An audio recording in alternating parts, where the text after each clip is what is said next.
ছাত্র জনতার গণ অভ্যুত্থানে দেশে ফ্যাসিবাদের পতন হলেও এখনও ষড়যন্ত্র অব্যাহত রয়েছে বলে অভিযোগ করেছেন বিএনপি মহাসচিব মির্জা ফখরুল ইসলাম আলমগীর। আর বিএনপির নাম ভাঙিয়ে দেশের বিভিন্ন জায়গায় আওয়ামী লীগের নেতাকর্মীরা দখলদারিত্ব করছে বলে অভিযোগ করেছেন বিএনপির স্থায়ী কমিটির সদস্য সেলিমা রহমান।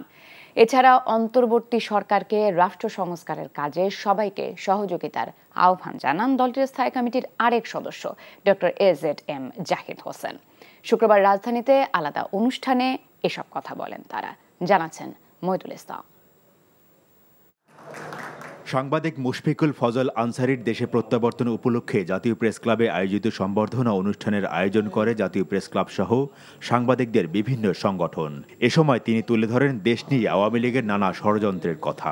যাদের পতন ঘটেছে তারা আমেরিকাকে ইন্ডিকেট করে এই কথাগুলো বলে যে আমেরিকা রেজিম চেঞ্জ করেছে। আমি হলফ করে বলতে পারি আমেরিকা কোনো রেজিম বাংলাদেশে করেনি। বাংলাদেশের মানুষ, বাংলাদেশের ছাত্র জনতা তাদের সর্বোচ্চ আত্মত্যাগের মাধ্য দিয়ে এই রেজিমকে চেঞ্জ করেছে। দেশের মানুষের ঐক্য বিনষ্ট করতে আওয়ামী লীগ বিভিন্ন ধরনের ষড়যন্ত্র করছে অভিযোগ করে অনুষ্ঠানে বিএনপি মহাসচিব মির্জা ফখরুল ইসলাম আলমগীর বলেন, ঐক্যবদ্ধভাবে এসব ষড়যন্ত্র নস্যাৎ করতে হবে। এই বিজয় তখনই আপনার সুসংগত হবে যদি আমরা এটাকে ধরে রাখতে পারি। আমাদের যে ঐক্য সৃষ্টি হয়েছিল সেই ঐক্যকে যে আমরা অটুট রাখতে পারি। আজকে খুব সুপরিকল্পিতভাবে এই ঐক্যকে বিনষ্ট করবার একটা চক্রান্ত চলছে, সেটাকে আমাদেরকে আবার রুখে দিতে হবে। এখানে আমি অনুরোধ করব সকলকে, কোনো ব্যক্তি, কোনো গোষ্ঠী বা কোনো দল এই বিষয়কে সামনে না এনে গোটা বাংলাদেশি মানুষকে, বাংলাদেশকে সামনে নিয়ে আসুন। যে সম্ভাবনা আমাদের সৃষ্টি হয়েছে সেই সম্ভাবনাকে যেন আমরা কাজে লাগাতে পারি। এদিকে বিএনপির নাম ভাঙিয়ে দেশের বিভিন্ন জায়গায় আওয়ামী লীগের নেতাকর্মীরা দখল, চাঁদাবাজি এবং নানা ধরনের অপকর্ম করছে বলে অভিযোগ করেছেন বিএনপির স্থায়ী কমিটির সদস্য সেলিমা রহমান। এখন বিএনপির নামে এই চাঁদাবাজি বিভিন্ন রকম কথা আসছে, কিন্তু আমরা বলতে চাই এগুলো কিন্তু বিএনপির নামে অনুপ্রবেশকারী বিভিন্ন আওয়ামী লীগের এরা। আপনারা সাবধান, নতুন কোনো এখন কোনো কাউকে দলে ঢুকাবেন না এই কারণে, তার পরিচয় না জেনে। কারণ আমরা আওয়ামী লীগের কোনো এরা এখন ঢোকার চেষ্টা করবে, বিভিন্ন জায়গায় তারা ঢুকছে। এছাড়া অন্তর্বর্তী সরকারের সংস্কার কাজে সার্বিকভাবে সহযোগিতা করতে সবার প্রতি আহ্বান জানিয়েছেন বিএনপির আরেক স্থায়ী কমিটির সদস্য ডাক্তার এজেড-এম জাহিদ হোসেন। এই সরকার যাতে ব্যর্থ না হয় সেজন্য বাংলাদেশ জাতীয়তাবাদী দল সব সময় সহযোগিতাও করছে, সরকারকে সতর্কও করছে। যে সমস্ত জায়গায় কারেকশন করা প্রয়োজন সেগুলোর জন্য পরামর্শ দিচ্ছে। কাজেই আমরা চাই এই আন্দোলন বৃথা যেন না যায়। তিনি জানান, আন্তর্জাতিক গণতন্ত্র দিবস উপলক্ষে আগামী 15 সেপ্টেম্বর বিএনপি আয়োজিত সমাবেশ থেকে দেশ গঠনের নতুন বার্তা দেবেন দলের ভারপ্রাপ্ত চেয়ারম্যান তারেক রহমান। মইদুল ইসলাম, এনটিভি নিউজ, ঢাকা। ছাত্র জনতার আন্দোলনের সমর্থনে সংযুক্ত আরব আমিরাতে বিক্ষোভ করে সাজা পাওয়া 57 বাংলাদেশের মধ্যে বাকি 26 জন শুক্রবার দেশে ফিরেছেন। ফিরতে পেরে সরকারের প্রতি কৃতজ্ঞতা জানালেও ভবিষ্যৎ নিয়ে অনিশ্চয়তার কথা জানান প্রবাসীরা। পুনর্বাসনে সরকারের কাছে সহযোগিতা চেয়েছেন দুবাই ফেরত এসব বাংলাদেশি। জুনায়েদ আল হাবিবের রিপোর্ট। বৈষম্য বিরোধী ছাত্র জনতার আন্দোলনের উত্তাপ দেশের সীমানা পেরিয়ে ছড়িয়ে পড়ে বিদেশেও। শিক্ষার্থীদের সাথে একাত্মতা প্রকাশ করে প্রবাসীরা বন্ধ করে দেন রেমিটেন্স। দেশ ছাপিয়ে উত্তাল হয় ভিন দেশের রাজপথ। সংযুক্ত আরব আমিরাতে বিক্ষোভ করে গ্রেফতার হওয়া 57 জন বাংলাদেশি সাজাপ্রাপ্ত হন বিভিন্ন মেয়াদে। পরে আন্দোলনে ছাত্র জনতার বিজয়ের পর অন্তর্বর্তী সরকারের নেয়া বিভিন্ন পদক্ষেপের মধ্যে প্রাধান্য পায় প্রবাসীদের মুক্তির বিষয়টি। তারই ধারাবাহিকতায় ডক্টর মোহাম্মদ ইউনূসের বিশেষ অনুরোধে তাদের ক্ষমা করেন সংযুক্ত আরব আমিরাতের প্রেসিডেন্ট শেখ মোহাম্মদ বিন জায়েদ আল নাহিয়ান। কারাগার থেকে মুক্ত হওয়ার পর তৃতীয় ধাপে ঢাকার হজরত শাহজালাল আন্তর্জাতিক বিমানবন্দরে এসে পৌঁছান 26 জন প্রবাসী বাংলাদেশি। দেশের মাটিতে পা দিয়ে প্রবাসী যোদ্ধারা সিক্ত হন আপনজন আর দেশের মানুষের ভালোবাসায়। আলহামদুলিল্লাহ, আমরা সরকারকে ধন্যবাদ জানাই। দেশে আসছি এবং মায়ের কোলে আমরা ফিরে আসছি, সুস্থভাবে ফিরে এসেছি। আমরা ডাক্তার ইউনূস স্যারকে আমরা ধন্যবাদ জানাই। ডাক্তার মোহাম্মদ ইউনূস স্যার সহ যারা সংশ্লিষ্ট, যারা সহযোগিতা করেছেন, সকলের প্রতি আমরা কৃতজ্ঞ। দেশে ফিরতে পারলেও এখন ভবিষ্যৎ নিয়ে অনিশ্চয়তার কথা জানালেন এসব রেমিটেন্স যোদ্ধারা। অনেকের অ্যাকাউন্টসে আছে যারা অ্যাকাউন্ট থেকে টাকা উঠাতে পারে না, তো সরকার যদি আমাদের যে নেক্সট যাওয়ার জন্য আবার একটা সুযোগ করে দিতে তাহলে আমরা অনেক খুশি হব। ডক্টর জনাব ইউনূস সাহেবকে আমাদের জন্য একটা কিছু করার সুযোগ সুবিধা করে দেওয়ার জন্য আমরা আহ্বান জানাচ্ছি। সরকার যেন আমাদের দিকে সুনির্দিষ্ট দিকে তাকায়, আমাদের জন্য একটা কর্মসংস্থানের ব্যবস্থা করে দেয়। বিদেশের মাটিতে শেখ হাসিনার বিরুদ্ধে আন্দোলন করে তাদের মতো আরও অনেকেই কারাবরণ করছেন জানিয়ে বাকিদের মুক্তির বিষয়ে সরকারের হস্তক্ষেপ কামনা করেন তারা। জুনায়েদ আল হাবিব, এনটিভি নিউজ, ঢাকা। যুক্তরাষ্ট্রের রাজস্ব দপ্তরের ডেপুটি আন্ডার সেক্রেটারি ব্রেন্ট নেইম্যানের নেতৃত্বে আজ ঢাকায় আসছে উচ্চ পর্যায়ের মার্কিন প্রতিনিধি দল। শনিবার ঢাকায় এলেও মূলত রোববার অন্তর্বর্তী সরকারের প্রধান উপদেষ্টা ডক্টর মোহাম্মদ ইউনূস, পররাষ্ট্র উপদেষ্টা মোহাম্মদ তৌহিদ হোসেন এবং অর্থ ও বাণিজ্য উপদেষ্টা সালাউদ্দিন আহমেদের সঙ্গে সৌজন্য সাক্ষাৎ করবেন প্রতিনিধি দলের সদস্যরা। রোববার দুপুরে যুক্তরাষ্ট্রের প্রতিনিধি দলের সদস্যরা পররাষ্ট্র সচিব এম জসিমউদ্দিনের সঙ্গে মধ্যাহ্নভোজে অংশ নেবেন। বিকেলে প্রতিনিধি দলের নেতা যুক্তরাষ্ট্রের রাজস্ব দপ্তরের deputy under secretary ব্রেন্ট Neiman, Bangladesh ব্যাংকের গভর্নর আহসান এইচ মনসুরের সঙ্গে বৈঠক করবেন। ব্রেন্ট নেইম্যান ছাড়াও প্রতিনিধি দলে রয়েছেন দক্ষিণ ও মধ্য এশিয়া বিষয়ক অ্যাসিস্ট্যান্ট সেক্রেটারি ডোনাল্ড লু ও ইউএসএইডের এশিয়া বিষয়ক উপসহকারী প্রশাসক অঞ্জলি কৌর। বাংলাদেশের অন্তর্বর্তী সরকারকে অর্থনৈতিক প্রবৃদ্ধি, আর্থিক স্থিতিশীলতা ও উন্নয়নের চাহিদা মেটাতে যুক্তরাষ্ট্র কিভাবে সহায়তা করতে পারে তা নিয়ে আলোচনার জন্য ওয়াশিংটন থেকে প্রতিনিধি দলটি ঢাকায় আসছে। পুলিশি বাধা উপেক্ষা করে ঢাকায় ভারতীয় দূতাবাসের সামনের সড়কের নামকরণ শহীদ ফেলানী সড়ক করা হয়েছে। শুক্রবার রাজধানীর বাড়িধারায় ভারতীয় দূতাবাসের সামনের সড়কে এই নামকরণ করে পিপলস অ্যাক্টিভিস্ট কোয়ালিশন প্যাক নামের একটি সংগঠন। সড়কটির নাম পরিবর্তনের অনুমতি না থাকায় পুলিশ তাদের বাধা দেয়। এক পর্যায়ে পুলিশের সঙ্গে সংগঠনটির নেতাকর্মীদের বাকবিতণ্ডা হয়। এ সময় ভারত বিরোধী স্লোগান দেয় তারা। পরিস্থিতি নিয়ন্ত্রণে উপস্থিত ছিল সেনাবাহিনীও। তবে শেষ পর্যন্ত দূতাবাসমুখী সড়কের প্রবেশ পথেই স্থাপন করা হয় ফেলানীর নাম ফলক।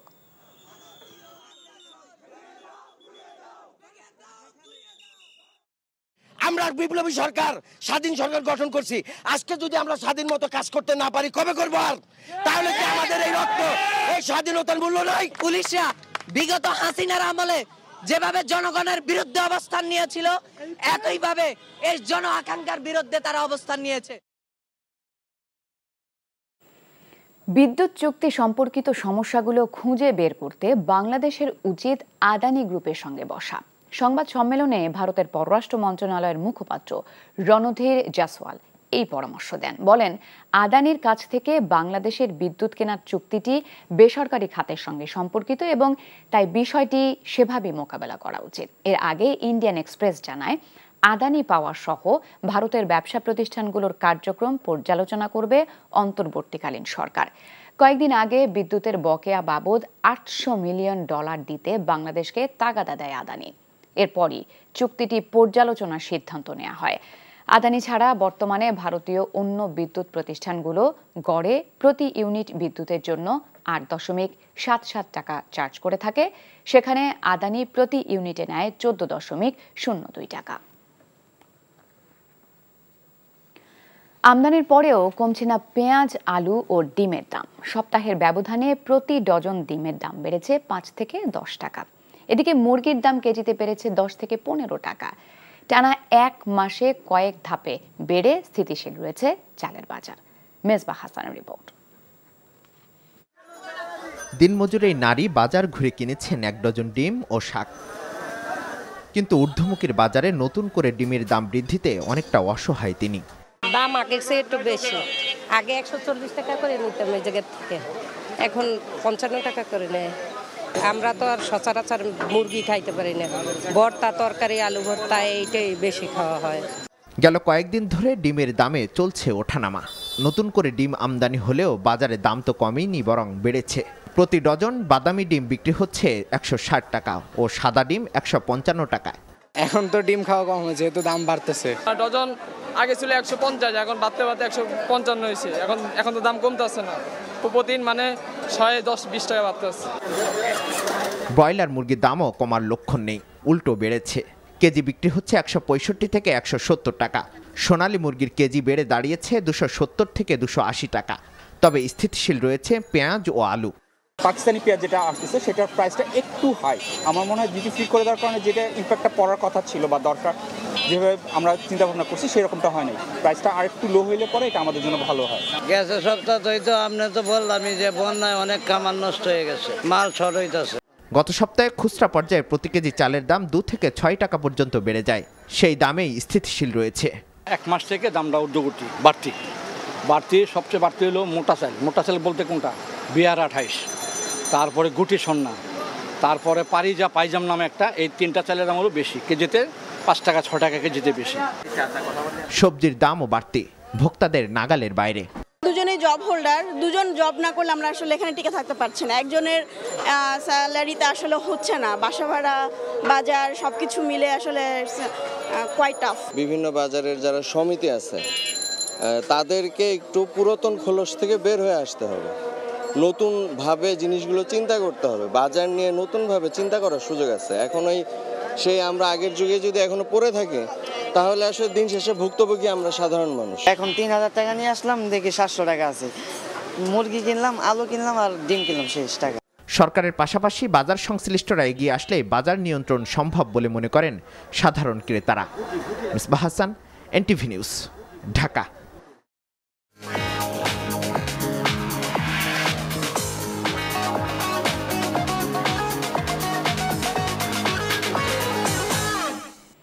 নগদ নিবেদিত অর্থনীতির খবর। বাংলাদেশে পেঁয়াজ রপ্তানিতে এলসি মূল্য তুলে নিল ভারতের কেন্দ্রীয় সরকার। শুক্রবার বিকেলে সরকারের ministry of commerce and industries, department of commerce, directorate general of foreign trade এই সংক্রান্ত একটি প্রজ্ঞাপন জারি করে। এদিকে হিলি স্থলবন্দরের পেঁয়াজ আমদানিকারকরা জানান, শুধু এলসি মূল্য তুলে নিলে হবে না, তার সাথে পেঁয়াজ আমদানি করতে ভারত সরকারকে প্রতি মেট্রিক টনে যে 40% শুল্ক দিতে হয় সেটাও প্রত্যাহার করতে হবে। ভারতের শিলিগুড়ি পেঁয়াজের রপ্তানিকারকরা জানান, শুক্রবার বিকেলে ভারতের কেন্দ্রীয় সরকার পেঁয়াজ রপ্তানিতে পূর্বের নির্ধারিত প্রতি মেট্রিক টন এলসি মূল্য $550 প্রত্যাহার করে নিয়েছে। এখন থেকে বাংলাদেশে পেঁয়াজ রপ্তানির ক্ষেত্রে নির্ধারিত কোনো এলসি মূল্যের বাধা থাকলো না। ঢাকা সহ দেশের 13 জেলার উপর দিয়ে সর্বোচ্চ 80 কিলোমিটার বেগে ঝড় হতে পারে বলে আশঙ্কা করছে আবহাওয়া অফিস। এছাড়া দেশের অন্যান্য জেলায়ও সর্বোচ্চ 60 কিলোমিটার বেগে ঝড়ের আশঙ্কা করা হচ্ছে। আবহাওয়ার এক বিজ্ঞপ্তিতে বলা হয়েছে, নিম্নচাপ সৃষ্টি হয়েছে বঙ্গোপসাগরে। এছাড়াও মৌসুমী বায়ু বাংলাদেশের উপর সক্রিয় এবং উত্তর বঙ্গোপসাগরে প্রবল অবস্থায় রয়েছে। এ পরিস্থিতিতে দেশের সব বিভাগে অস্থায়ীভাবে দমকা হাওয়া সহ হালকা থেকে মাঝারি ধরনের বৃষ্টি অথবা বজ্রসহ বৃষ্টি হতে পারে।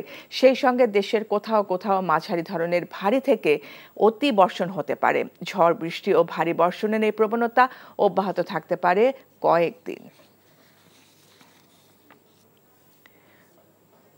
বৈরী আবহাওয়ার কবলে পড়ে কক্সবাজার ও নোয়াখালীর হাতিয়ায় 13টি মাছ ধরার ট্রলার ডুবে গেছে। নিখোঁজ রয়েছেন অনেক জেলে। নিম্নচাপের প্রভাবে সাগর উত্তাল হয়ে উঠেছে। বৈরী আবহাওয়ার কবলে পড়ে 30 থেকে 35টি ফিশিং ট্রলারের খোঁজ পাওয়া যাচ্ছে না বলে জানিয়েছেন কক্সবাজার ফিশিং ট্রলার মালিক সমিতির সম্পাদক দেলওয়ার হোসেন। টানা বর্ষণ ও পাহাড়ি ঢলে কক্সবাজার জেলার অর্ধশত গ্রামের নিম্নাঞ্চল প্লাবিত হয়েছে। বাকখালী ও মাতামুহুরী নদীর পানি বিপদসীমার কাছাকাছি দিয়ে প্রবাহিত হচ্ছে। অতি ভারী বৃষ্টিপাতের কারণে শহর ও গ্রামে প্লাবিত এলাকার বাসিন্দারা মারাত্মক দুর্ভোগে রয়েছেন। এদিকে বৈরী আবহাওয়ার কারণে বঙ্গোপসাগরে ঝড়ের কবলে পড়ে নোয়াখালীর দ্বীপ উপজেলা হাতিয়ার 60টি মাছ ধরার ট্রলার ডুবে গেছে। এই ট্রলারগুলো থেকে 30 জন মাঝিমালা ও জেলেকে জীবিত উদ্ধার করা হয়েছে। নিম্নচাপের কারণে শনিবার ও মংলা বন্দরকে 3 নম্বর স্থানীয় সতর্ক সংকেত বহাল রাখতে বলা হয়েছে। ভারী বৃষ্টিতে সম্পূর্ণ বন্ধ রয়েছে বন্দরে অবস্থানরত 2টি সারবাহী জাহাজের পণ্য খালাস ও পরিবহনের কাজ।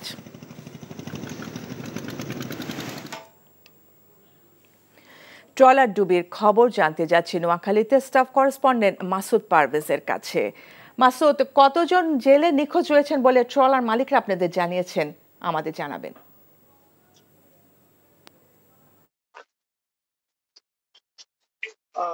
জানা আপনি জানেন বঙ্গোপসাগরে একটি স্থল লঘুচাপ একটা অবস্থান করছে, সেটা বরিশাল বিভাগের যশোরমুখী হয়ে আছে। সেখানে সেই লঘুচাপের প্রভাবে নোয়াখালী সহ প্রচন্ড এলাকায় আমাদের এখানে প্রচুর বৃষ্টিপাত হচ্ছে। আপনি আমার পিছনেও দেখতে পাচ্ছেন এখনো প্রচুর বৃষ্টিপাত এবং প্রচুর ঘূর্ণিঝড় বইছে।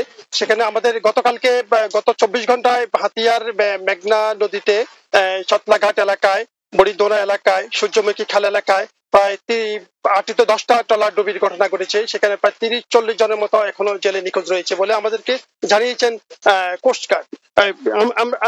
আপনি জানেন এই যে অবস্থানরত যে ঘূর্ণিঝড়ের প্রভাবে নোয়াখালীতে প্রচুর বৃষ্টিপাতের কারণে এখনই কিন্তু আবার সেই পানি বেড়ে যাওয়ায় গত 24 ঘন্টায় অন্তত প্রায় 81 মিলিমিটার পানি বৃষ্টিপাত রেকর্ড করছে আবহাওয়া অফিস।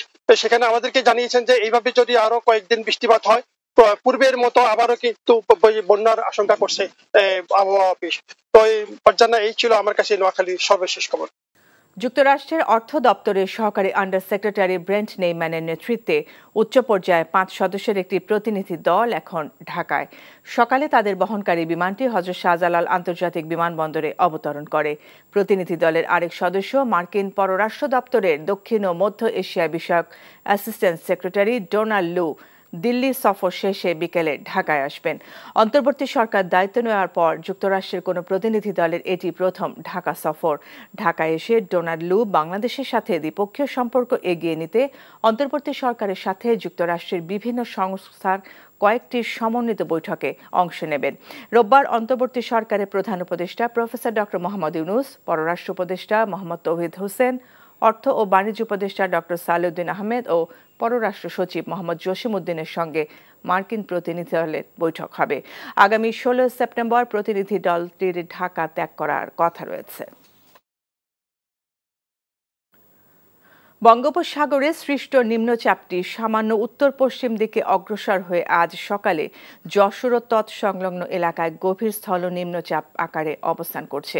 এটি আরও উত্তর পশ্চিম দিকে অগ্রসর হতে পারে। এর প্রভাবে আজ সারা দেশে বৃষ্টিপাত হবে, যা থাকবে আগামীকাল পর্যন্ত। তবে ধীরে ধীরে বৃষ্টিপাত কমে যাবে। দেশের প্রতিটি সমুদ্র বন্দরকে 3 নম্বর আর নদী বন্দরগুলোকে 2 নম্বর সতর্ক সংকেত দেখিয়ে যেতে বলা হয়েছে। চলতি মাসে ঘূর্ণিঝড়ের কোনো সম্ভাবনা নেই, তবে আরও 2টি লঘুচাপের আভাস দিয়েছে আবহাওয়া অফিস। তবে অক্টোবর এবং নভেম্বর মাসে একটি ঘূর্ণিঝড় হওয়ার সম্ভাবনা দেখছে আবহাওয়া অধিদপ্তর। এই স্থল গভীর নিম্নচাপের প্রভাবে সারা দেশে গত 2 দিনে বিশেষ করে চট্টগ্রাম বিভাগে অতি ভারী বর্ষণ হয়েছে।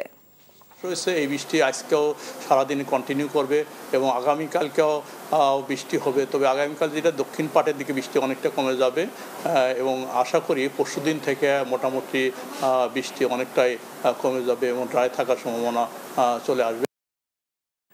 এদিকে নিম্নচাপের প্রভাবে সাগর উত্তাল হয়ে উঠেছে। সারা দেশে বৃষ্টিপাত অব্যাহত রয়েছে। দেশের সমুদ্র বন্দরসমূহকে 3 নম্বর সতর্ক সংকেত দেখিয়ে যেতে বলা হয়েছে। সেটি আগামীকাল পর্যন্ত বলবৎ থাকবে। টানা বর্ষণ ও পাহাড়ি ঢলে কক্সবাজারে বন্যা দেখা দিয়েছে। এতে জেলার সদর, রামু, উখিয়া, চকরিয়া সহ বিভিন্ন উপজেলায় অর্ধশত গ্রামের নিম্নাঞ্চল প্লাবিত হয়েছে। প্লাবিত এলাকায় 1 লাখের অধিক মানুষ জলমগ্ন অবস্থায় রয়েছে। এসব এলাকার গ্রামীণ সড়কগুলো ডুবে গেছে, ফলে দুর্ভোগে পড়েছেন দুর্গত এলাকার বাসিন্দারা।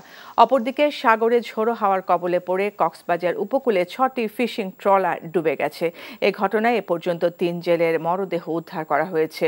এদিকে বৈরী আবহাওয়ার কারণে বঙ্গোপসাগরে ঝড়ের কবলে পড়ে নোয়াখালীর হাতিয়ার 7টি মাছ ধরার ট্রলার ডুবে গেছে।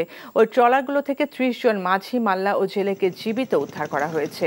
নিম্নচাপের কারণে আজও মংলা বন্দরে সম্পূর্ণ বন্ধ রয়েছে বন্দরে অবস্থানরত 2টি সারবাহী জাহাজের পণ্য খালাস ও পরিবহনের কাজ।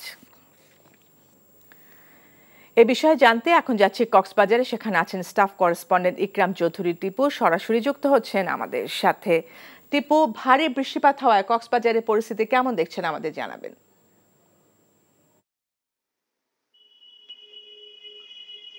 কক্সবাজারের পরিস্থিতি আপাতত বৃষ্টি এখন যদিও নাই, তবে বৃষ্টির আবহাওয়া অফিস বৃষ্টির আশঙ্কা এখনো বলবৎ রয়েছে। বৃষ্টির আশঙ্কা করছে ভারী বৃষ্টিপাতের, পাশাপাশি ভারী বৃষ্টিপাতের কারণে এবং পাহাড়ি ঢলে কক্সবাজারে গতকাল সন্ধ্যা থেকেই নিম্ন অঞ্চলে বন্যা দেখা দিয়েছে। বেশ কিছু এলাকা জলমগ্ন হয়ে আছে, বিশেষ করে চকরিয়া, বেকুয়া, সদর উপজেলা এবং উখিয়া উপজেলার বেশ কিছু এলাকা থেকে আমাদের কাছে বন্যার খবর এসেছে।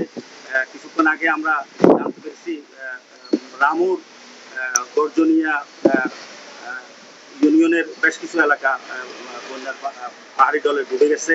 তো অপরদিকে সাগর উত্তাল রয়েছে।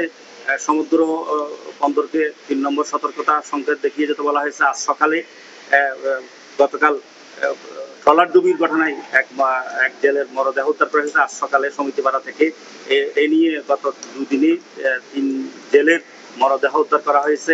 আবহাওয়া অফিস জানিয়েছে এখনো যেহেতু বৃষ্টিপাতের আশঙ্কা রয়েছে, তাই পাহাড়ি এলাকায় ঝুঁকিপূর্ণ বসবাসরত যারা আছে তাদেরকে নিরাপদে থাকতে বলা হয়েছে। ফারজানা, আমরা জানছিলাম কক্সবাজারের সার্বিক পরিস্থিতির খবর। এখন যাব ভোলায়, সেখানে আছেন স্টাফ করেসপন্ডেন্ট আফজাল হোসেন। আফজাল, নিম্নচাপের প্রভাব ভোলায় কতটা পড়েছে আমাদের জানাবেন।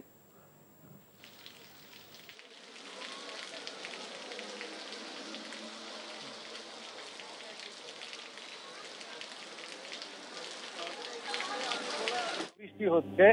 আমি ভোলা চরফেশনের ঢালচরে কথা বলেছি, সেখানে আমাকে কয়েকজন মাছ ব্যবসায়ীর সাথে কথা হয়েছে। তারা যেটা জানিয়েছেন যে গতকালকের সন্ধ্যায় 3টি ট্রলার 27-25 জন জেলে সহ 3টি ট্রলার ডুবে গেছে এবং 17 জনকে জীবিত উদ্ধার করেছে এবং একটি ট্রলার উদ্ধার হয়েছে। তবে এখন পর্যন্ত একটি ট্রলার সহ 8 জেলে নিখোঁজ রয়েছে। আমি কিছুক্ষণ আগেও কথা বলেছি, সেখানকার জেলেরা যেটা জানিয়েছে যে প্রচন্ড সেখানে বাতাস এবং মেঘনা নদী উত্তাল কারণে নদীতে নামতে পারছে না। তবে পানি খুব একটা বৃদ্ধি পাচ্ছে না, তবে নদী উত্তাল থাকাতে জেলেরা নদীতে যেতে পারছে না এবং উদ্ধার কাজ, যে জেলেরা নিখোঁজ রয়েছে সে উদ্ধার কাজ ব্যাহত হচ্ছে। এছাড়া আরো আমাকে যেটা জানিয়েছে যে এখানে যে মেঘনা নদীতে যে এবং তেঁতুলিয়া নদীতে যে জেলেরা রয়েছে সেই জেলেরাও নদীতে যেতে পারছে না, প্রচন্ড উত্তাল এখানকার মেঘনা নদী। এবং আমি আরেকটি বিষয় আপনার মাধ্যমে জানিয়ে রাখতে চাচ্ছি, সেটা হচ্ছে যে বৃষ্টির কারণে সাধারণ মানুষের যে চলাচল সেটি ব্যাহত হচ্ছে এবং ব্যবসা প্রতিষ্ঠান অনেক দেরিতে খুলেছে। এবং আমি শহরে বেশ কয়েকটি জায়গায় গিয়েছি, রাস্তাগুলো যে অলিগলিগুলো আপনার পানিতে প্লাবিত অবস্থায় রয়েছে, ডুবে রয়েছে পানিতে, সেখানকার জনজীবনের চলাচল ব্যাহত হচ্ছে। তো আরেকটা হচ্ছে যে আমি যে এর আগে যে ঝড় হয়েছে, পানি হয়েছে, যে পানির কারণে সাধারণ মানুষ খুবই আতঙ্কিত যে যদি পুনরায় পানি বৃদ্ধি পায়, কারণ আগামী 2 দিন পরে জোর হয়েছে, তাহলে যে বেড়িবাঁধ যদি ভেঙে যায় সেক্ষেত্রে নতুন করে এলাকা প্লাবিত হওয়ার একটা আশঙ্কা রয়েছে। আমরা জানছিলাম ভোলার আবহাওয়ার সর্বশেষ খবর। ভারী বৃষ্টিপাত হওয়ায় পাহাড় ধসের আশঙ্কা করা হচ্ছে। এই মুহূর্তে আমাদের চট্টগ্রাম স্পেশাল করেসপন্ডেন্ট আছেন, সেখানে কথা বলছি শামসুল হক হায়দরির সাথে। হায়দরি, গতকাল থেকে তো বৃষ্টিপাত হচ্ছে, তো পাহাড়ের ঢালে যারা বসবাস করছেন তারা কতটা ঝুঁকিতে আছেন আর প্রশাসন কি বলছেন?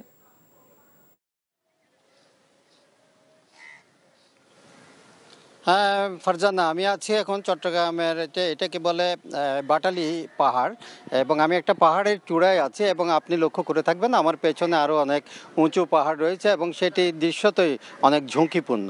তো বৃষ্টিপাত যেটা আপনি 2 দিন বলছেন, এখানে চট্টগ্রামে কিন্তু 3 দিন যাবৎ টানা বৃষ্টিপাত হচ্ছে, ভারী এবং মাঝারি বৃষ্টি গত বৃহস্পতিবার থেকে, যে কারণে আবহাওয়া দপ্তর এই ঝুঁকি, যে পাহাড় ধসের একটা ঝুঁকির কথা তারা ইতিমধ্যে সবাইকে জানিয়েছে যে সতর্কতার জন্য।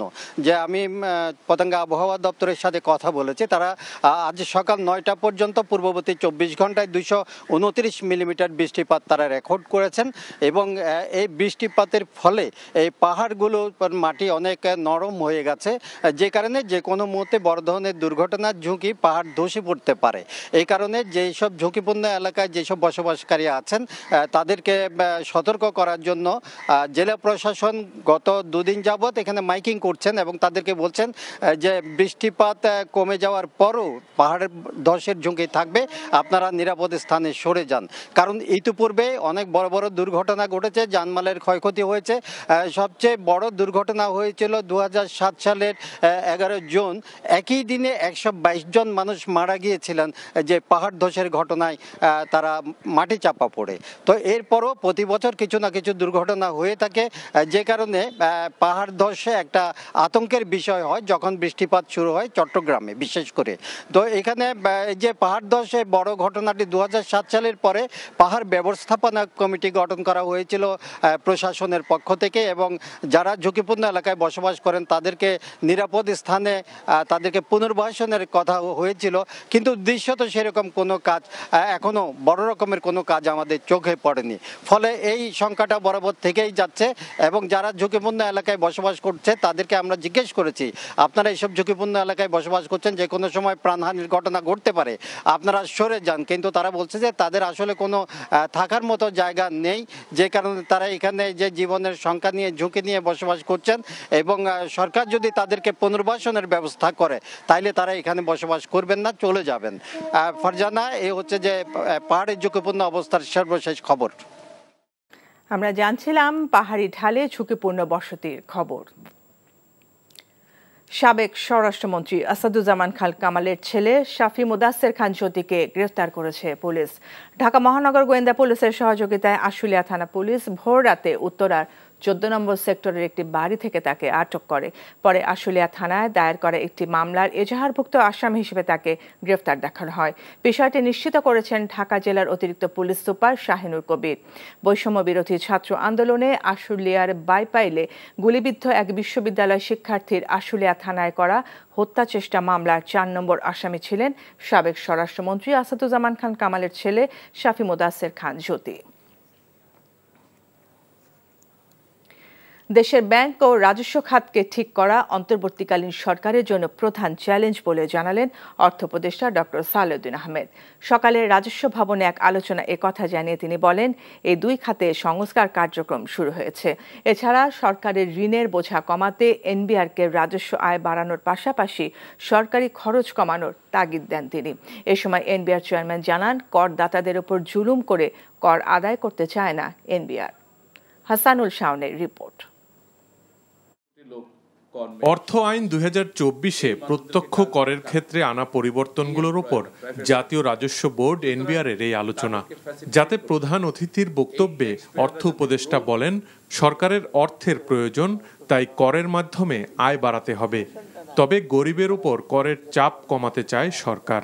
দিন দিন ঋণের বোঝা বাড়ছে, আমরা চেষ্টা করব যতটুকু সম্ভব আমাদের নিজেদের অর্থের সংস্থান করে সমস্ত কাজ করে। যারা নতুন নতুন ট্যাক্স হোল্ডার বা যারা ট্যাক্স ফাঁকি দেয় তাদের কাছে আপনারা আনছেন না, সেজন্য গুটি কতক লোকের উপর ট্যাক্সের বোঝা যাবে, সেটা কিন্তু ঠিক না।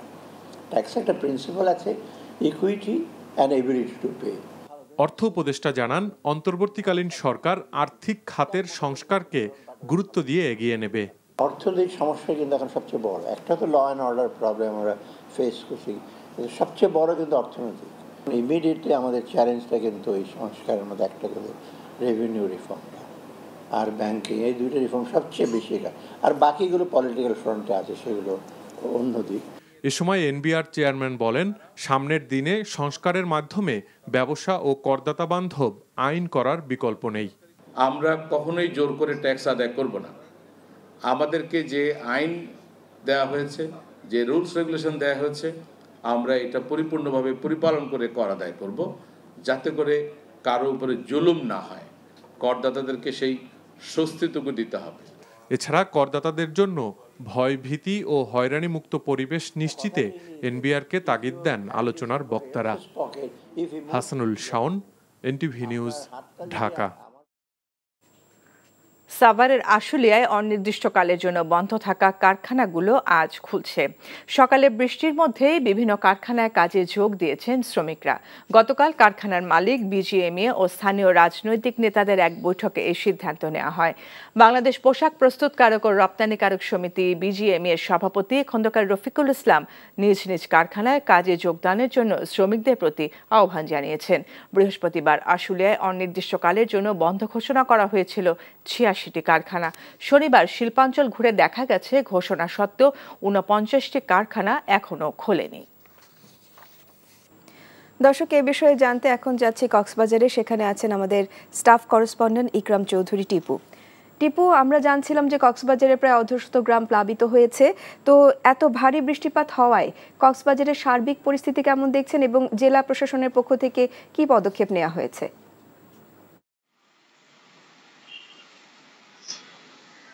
আফসানা, গত দুদিন ধরেই আসলে কক্সবাজারের উপর দিয়ে ভারী বৃষ্টিপাত হচ্ছে এবং গতকাল থেকেই পাহাড়ে বেশ ভারী বৃষ্টিপাত হওয়ার কারণে ছোটখাটো অনেকটা বন্যার মতো দেখা দিয়েছে। পাহাড়ি অঞ্চলের পানি নেমে আসার কারণেই এতে চকরিয়া, পেকুয়া এবং রামু সদর উপজেলা সহ বেশ কয়েকটি উপজেলার প্রায় অর্ধশত গ্রাম প্লাবিত হয়েছে এবং বাকখালী এবং মাতামুহুরী নদীর পানি প্রায় বিপদসীমার কাছাকাছি প্রবাহিত হচ্ছে। তো এই কারণে মানুষের আসলে দুর্ভোগ বাড়ছে, যেহেতু বেশ কিছু বাড়িঘরে ২-৩ ফুট পানির নিচে তলিয়ে গেছে, পানি নামতেও পারছে না, যেহেতু সাগরে উঁচু জোয়ার আছে, ওই কারণেই পানি নামতে একটু দেরি হচ্ছে। তো জেলা প্রশাসনের পক্ষ থেকে খোঁজখবর নেওয়া হচ্ছে এবং তারা একটি কন্ট্রোল রুম খুলেছে। ক্ষয়ক্ষতি নিরূপণের খোঁজখবর নেওয়া হচ্ছে বলে আমাকে জানিয়েছেন জেলা প্রশাসক। পাশাপাশি ক্ষয়ক্ষতি নিরূপণের জন্য উপজেলা ত্রাণ ও পুনর্বাসন অফিস থেকেও ক্ষয়ক্ষতি নিরূপণের খোঁজখবর নেওয়া হচ্ছে। তো এদিকে সাগর উত্তাল হওয়ার কারণেই সাগরে যে গত দুদিনে যে বেশ কিছু মাছ ধরার ট্রলার নিখোঁজের আমরা খবর পাচ্ছি, তবে ৬টি নৌকা, মাছ ধরার নৌকা ডুবে গেছে। যদিও অধিকাংশ জেলে তারা কুলে ফিরে এসেছে। এর মধ্যে গত দুদিনে ৩ জেলের মরদেহ উদ্ধার করা হয়েছে। তো এই হচ্ছে আফসানা কক্সবাজারের সর্বশেষ পরিস্থিতি। দর্শক, আমরা জানছিলাম বৃষ্টি পরবর্তী কক্সবাজারের সর্বশেষ খবর। যুক্তরাষ্ট্রের অর্থ দপ্তরের সহকারী আন্ডার সেক্রেটারি ব্রেন্ট নেইম্যানের নেতৃত্বে উচ্চ পর্যায়ের ৫ সদস্যের একটি প্রতিনিধি দল এখন ঢাকায়। সকালে তাদের বহনকারী বিমানটি হযরত শাহজালাল বিমানবন্দরে অবতরণ করে। প্রতিনিধি দলের আরেক সদস্য মার্কিন পররাষ্ট্র দপ্তরের দক্ষিণ ও মধ্য এশিয়া বিষয়ক অ্যাসিস্ট্যান্ট সেক্রেটারি ডোনাল্ড লু দিল্লি সফর শেষে বিকেলে ঢাকায় আসবেন। অন্তর্বর্তী সরকার দায়িত্ব নেয়ার পর যুক্তরাষ্ট্রের কোনো প্রতিনিধি দলের এটাই প্রথম ঢাকা সফর। ঢাকায় এসে ডোনাল্ড লু বাংলাদেশের সাথে দ্বিপক্ষীয় সম্পর্ক এগিয়ে নিতে অন্তর্বর্তী সরকারের সাথে যুক্তরাষ্ট্রের বিভিন্ন সংস্থার কয়েকটি সমন্বিত বৈঠকে অংশ নেবেন। রোববার অন্তর্বর্তী সরকারের প্রধান উপদেষ্টা প্রফেসর ডক্টর মোহাম্মদ ইউনুস, পররাষ্ট্র উপদেষ্টা মোহাম্মদ তৌহিদ হোসেন, অর্থ ও বাণিজ্য উপদেষ্টা ডক্টর সালেহ উদ্দিন আহমেদ ও পররাষ্ট্র সচিব মোহাম্মদ জসিম উদ্দিনের সঙ্গে মার্কিন প্রতিনিধিদের বৈঠক হবে। আগামী ১৬ সেপ্টেম্বর প্রতিনিধি দলটির ঢাকা ত্যাগ করার কথা রয়েছে। বিগত সরকার সেনাবাহিনীর বিপক্ষে পুলিশকে শক্তিশালী করার চেষ্টা করেছিল বলে দাবি করেছেন সাবেক সেনা কর্মকর্তারা। সকালে রাজধানীর রাওয়া ক্লাবে retired armed forces officers welfare association আয়োজিত গেল জুলাই এবং আগস্টে বিপ্লবে সশস্ত্র বাহিনীর অবদান এবং বিপ্লবোত্তর ভূমিকা বিষয়ক সেমিনারে এ দাবি করেন তারা। বক্তারা বলেন, দেশের এ ক্রান্তিলগ্নে রাষ্ট্রযন্ত্রকে সহায়তা করতে প্রস্তুত এ বাহিনীর বর্তমান এবং সাবেক সদস্যরা। জুলাই আগস্ট বিপ্লবের ছাত্র জনতার আন্দোলনের সাথে একাত্মতা ঘোষণা করে সম্মুখভাগে এবং অন্তরালে সশস্ত্র বাহিনীর অফিসার, জেসিও এবং সৈনিক বৃন্দের অবদান তারা তুলে ধরেন। সেমিনারে বক্তারা আরও বলেন, লেজুর ভিত্তিক সমাজ ব্যবস্থা থেকে বের হয়ে অন্তর্বর্তীকালীন সরকারকে সংস্কারের কাজ করতে হবে। সশস্ত্র বাহিনী নিয়ে কি সোশ্যাল মিডিয়ায় কি পরিমাণ কটুবাক্য করা হয়েছে, কি পরিমাণ বাজে বাজে কথা বলা হয়েছে, এটা কেন বলা হয়েছে? আমাদের তো 99.999% সামরিক কর্মকর্তা সৈনিক সৎ জীবনযাপন করেন।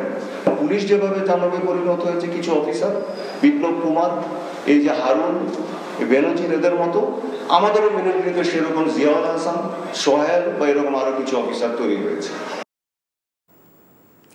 সার্চ কমিটির মাধ্যমে ইসির নিয়োগ বাতিল করে বিভিন্ন বাহিনীর অবসরপ্রাপ্ত কর্মকর্তা, সুশীল সমাজ, সাংবাদিক সহ গ্রহণযোগ্য ব্যক্তিদের যাচাই করে ইসি গঠনের বিধান করতে মত দিয়েছেন বিশেষজ্ঞরা। রাজধানীর গুলশানে একটি হোটেলে ডেমোক্রেসি ইন্টারন্যাশনাল আয়োজিত সভায় রাজনৈতিক দল, সুশীল সমাজের প্রতিনিধিরা একথা বলেন। গণ অধিকার পরিষদের সভাপতি নুরুল হক নূর বলেন, 100 সদস্য বিশিষ্ট সার্চ কমিটি গঠন করে রাজনৈতিক দল এবং অংশীজনদের পরামর্শ নিয়ে নির্বাচন কমিশন গঠন করতে হবে। নির্বাচন পরিচালনার জন্য আলাদা নিরপেক্ষ ক্যাডার গঠনেরও প্রস্তাব করেন। বিএনপির সাবেক সংসদ সদস্য ব্যারিস্টার রুমিন ফারহানা বলেন, সার্চ কমিটি গঠনের পর যাদেরকে কমিশন করা হবে তাদের প্রাথমিক তালিকা নিয়ে তর্ক বিতর্ক হতে হবে। অনুষ্ঠানের সঞ্চালক এবং কলম্বিয়া বিশ্ববিদ্যালয়ের শিক্ষক ডক্টর রৌনক জাহান জানান, সার্চ কমিটিতে নিয়োগের স্বচ্ছতা এবং সদিচ্ছা সবচেয়ে বেশি দরকার। সাবেক স্বরাষ্ট্রমন্ত্রী আসাদুজ্জামান খান কামালের ছেলে সাফি মোদাসের খান জ্যোতির 7 দিনের রিমান্ড আবেদন করেছে পুলিশ। দুপুরে ঢাকার চিফ মেট্রোপলিটন ম্যাজিস্ট্রেট কোর্টে হাজির করে 7 দিনের রিমান্ড আবেদন করে পুলিশ। ঢাকা মহানগর গোয়েন্দা পুলিশের সহযোগিতায় আশুলিয়া থানা পুলিশ ভোররাতে উত্তরার 14 নম্বর সেক্টরের একটি বাড়ি থেকে তাকে আটক করে। পরে আশুলিয়া থানায় দায়ের করা একটি মামলার এজাহারভুক্ত আসামি হিসেবে তাকে গ্রেপ্তার দেখানো হয়। বিষয়টি নিশ্চিত করেছেন ঢাকা জেলার অতিরিক্ত পুলিশ সুপার শাহিনুর কবির। বৈষম্য বিরোধী ছাত্র আন্দোলনে আশুলিয়ার বাইপাইলে গুলিবিদ্ধ এক বিশ্ববিদ্যালয় শিক্ষার্থীর আশুলিয়া থানায় করা হত্যা চেষ্টা মামলার 4 নম্বর আসামি সাবেক স্বরাষ্ট্রমন্ত্রী আসাদুজ্জামান খান কামালের ছেলে সাফি মোদাসের খান জ্যোতি। ক্রীড়া ক্ষেত্র নিয়ে যুব ও ক্রীড়া উপদেষ্টার একান্ত ভাবনা ও পরিকল্পনা প্রসঙ্গ। বাফুফে ও বিসিবির কর্মকর্তারা ফিফা, আইসিসির অজুহাত দেখিয়ে দুর্নীতি থেকে বাঁচার চেষ্টা করেন বলে জানিয়েছেন যুব ও ক্রীড়া উপদেষ্টা আসিফ মাহমুদ। এনটিভির স্পেশাল করেসপন্ডেন্ট বর্ষণ কবিরকে দেয়া সাক্ষাৎকারে ক্রীড়াঙ্গনকে ঢেলে সাজাতে ফেডারেশনগুলোর গঠনতন্ত্র পরিবর্তনের ইঙ্গিত দিয়েছেন উপদেষ্টা। ফিফাকে কেন্দ্র করে বাংলাদেশের ফুটবল ফেডারেশন নানাভাবে বলে যে এটা আসলে সরকারের তরফ থেকে কোনো কিছু বলাটা আসলে ইন্টারভিন হবে, কিন্তু আপনারা কি কখনো ভেবেছেন যে আপনারা যে বাজেটটা দিচ্ছেন বাংলাদেশ ফুটবল ফেডারেশনকে, সেটার কৈফিয়ত আপনারা কখনো চেয়েছেন বা চাওয়ার কোনো উপলক্ষ্য আছে কিনা? জবাবদিহিতার জায়গা থেকে নিজেদেরকে বাঁচিয়ে রাখার একটা প্রয়াস আমি মনে করি। ফিফার কিছু রেগুলেশনস আছে বাফুফের প্রতি, সেটা যেমন সত্য, কিন্তু বাফুফে এনএসসির অধীনে একটা সংগঠন ফুটবলের, এবং বাফুফে বা কিংবা বিসিবির যেই কনস্টিটিউশন সেটাও কিন্তু এনএসসি অনুমোদন করে। তো সেই জায়গা থেকে এনএসসির সেই পৃষ্ঠপোষকতা করার সেই এখতিয়ার সম্পূর্ণরূপেই আছে। বারবার ফিফা কিংবা আইসিসির কথা টেনে আসলে যেটা করা হয় সেটা হচ্ছে বাঁচার চেষ্টা করা হয়। ইতিপূর্বে বিসিবির ক্ষেত্রে আমরা লিগ্যাল ফ্রেমওয়ার্কের মধ্যে থেকেই কাজ করেছি। আমরা এমন কিছু চাই না যেটা দিয়ে আসলে আমাদের ফুটবল কিংবা ক্রিকেটের কোনো প্রকার ক্ষতি হোক। বাংলাদেশ ক্রিকেট বোর্ডে যে রিফর্ম আপনাদের পারমিশন নিয়েই করা হচ্ছে এবং সামনে আরও বেশ কিছু ডিরেক্টর হয়তো বা 3টা বোর্ড সভায় অনুপস্থিত থাকার কারণে অটোমেটিক স্ক্র্যাচ হয়ে যাবেন। আসলে ক্রিকেট বোর্ডে কিভাবে কি হতে পারে আপনার কি মনে হয়? ক্রিকেট বোর্ডে আমার মনে হয় ওই খেলার মাঠে যেমন 11 জনের একটা সুন্দর টিম হতে হয়, ক্রিকেট বোর্ডে একটা সুন্দর টিম হওয়া খুব জরুরি। এবং ফারুক ভাই তো নিজেই ক্যাপ্টেন ছিলেন, তো আই থিঙ্ক উনি একটা ভালো টিম তৈরি করতে পারবেন এবং তিনি ইতিমধ্যেই কাজ শুরু করেছেন। সামনে আরো ফ্যান্টাস্টিক কিছু লোক যুক্ত হতে যাচ্ছেন। কনস্টিটিউশন সমাধান করাটাই কি আপনার কাছে মনে হয় যে এই যে শস্যের মধ্যে ভূতগুলো লুকিয়ে থাকা এটা একমাত্র সমাধান কিনা? আমাদের হাতে যতটুকু আছে, যতটুকু আমরা করতে পারি সেটা আমরা অবশ্যই চেষ্টা করব, এবং দ্য রেস্ট ইজ সদিচ্ছারও প্রয়োজন আছে। সকলের সদিচ্ছা এবং একই সাথে আপনাদেরও একটা অবদান রাখার সুযোগ আছে। আপনারাও আমাদেরকে চোখে আঙুল দিয়ে দেখে দিতে পারেন যে কোথায় আমাদেরকে প্রায়োরিটি সেট করে কাজ করা উচিত। প্রিয় দর্শক, আমরা কথা বলছিলাম যুব ক্রীড়া উপদেষ্টা আসিফ মাহমুদের সঙ্গে এবং তিনি আমাদেরকে আসার কথা শুনিয়েছেন এবং কিছু পরামর্শ উনি আমাদের কাছ থেকে নেওয়ার চেষ্টা করবেন ভবিষ্যতে বাংলাদেশের ক্রীড়াঙ্গনটা যাতে ঠিক মতো পরিচালিত হয় সে কারণে। গণতন্ত্রের সংগ্রামে বীর শহীদদের স্মরণে কেন্দ্রীয় শহীদ মিনারে সভা করছে বিএনপি। সেখানে আছেন স্টাফ করেসপন্ডেন্ট নূর হোসেন, সরাসরি যোগ দিচ্ছেন আমাদের সাথে। নূর, আমরা আপনার পেছনে দেখতে পাচ্ছি অনেকে সমাগত হয়েছেন, তো ঠিক কোন সময় সভাটি শুরু হবে এবং আপনার পেছনে কি নেতাকর্মীদেরকে দেখা যাচ্ছে, তাদের বক্তব্য কি?